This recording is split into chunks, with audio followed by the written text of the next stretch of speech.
Si votre enfant a un PEI et qu'il va avoir 18 ans, vous pouvez vous demander s'il est prêt à prendre des décisions concernant son PEI. La plupart des membres du personnel du Centre Passer ont, comme vous, un enfant ou un jeune adulte handicapé. Nous comprenons donc. Cette vidéo vous présente 3 étapes qui peuvent aider votre jeune de 18 ans à obtenir le soutien et la confiance dont il a besoin pour prendre des décisions concernant son PEI. Dans le Minnesota, lorsque votre enfant atteint l'âge de 18 ans, il devient majeur. Cela signifie qu'il a les droits légaux d'un adulte, à moins que vous n'ayez obtenu une tutelle légale sur lui. S'il a un PEI, il assume la responsabilité de prendre des décisions concernant son PEI. Des responsabilités que vous avez assumées jusqu'à présent en tant que parent au sein de l'équipe du PEI. Ainsi, votre jeune adulte sera désormais responsable de assister aux réunions du PEI, de plaider pour ce dont il a besoin, et de signer son accord ou son désaccord sur toute proposition liée au service de son PEI. Pour aider votre jeune à assumer ses responsabilités, consacre un peu de temps à une conversation avec lui. Étape 1, parler, partager, demander et écouter. Commencez par parler et partager.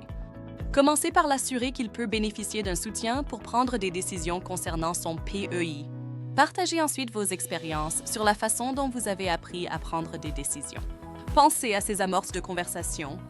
Si vous avez déjà demandé à un ami d'assister à une réunion du PEI avec vous, dites-lui à qui vous l'avez demandé et pourquoi. Lorsque tu as posé des questions sur le PEI, explique comment tu as obtenu les réponses dont tu avais besoin. Lorsque tu as dû faire des choix, dis-leur comment tu as décidé. Explique comment tu as tenu compte des échéances et de la paperasserie. Ensuite, demandez et écoutez.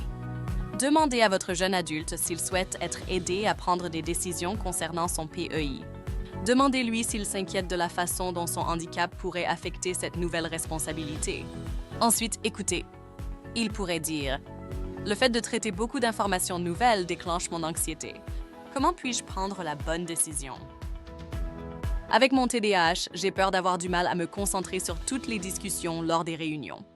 Et si je ne peux pas lire ou comprendre mon PEI? » Quoi qu'ils disent, assurez-les que la plupart de leurs préoccupations peuvent être résolues grâce à de nouveaux soutiens ajoutés à leur PEI.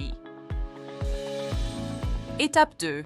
Aidez votre jeune adulte à dresser une liste des aides à la décision dont il a besoin en fonction des préoccupations qu'il a exprimées. Par exemple, il peut demander à l'équipe de créer un nouvel objectif annuel sur son PEI axé sur l'acquisition des compétences nécessaires pour prendre des décisions concernant ses services. Ils peuvent également demander des aménagements qui leur permettront de participer plus facilement aux réunions du PEI. Par exemple, avoir un entretien individuel avec son gestionnaire de cas pour avoir un aperçu de l'ordre du jour de la prochaine réunion du PEI. Cela leur donnerait le temps de poser des questions sur les sujets et d'ajouter leurs propres idées à l'ordre du jour. Ou avoir leur IEP écrit à leur niveau de lecture.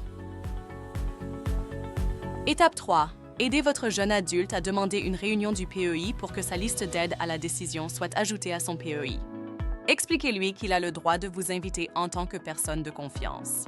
Il peut signer un formulaire de consentement à la divulgation d'informations et le remettre à son gestionnaire de cas pour faire cette demande.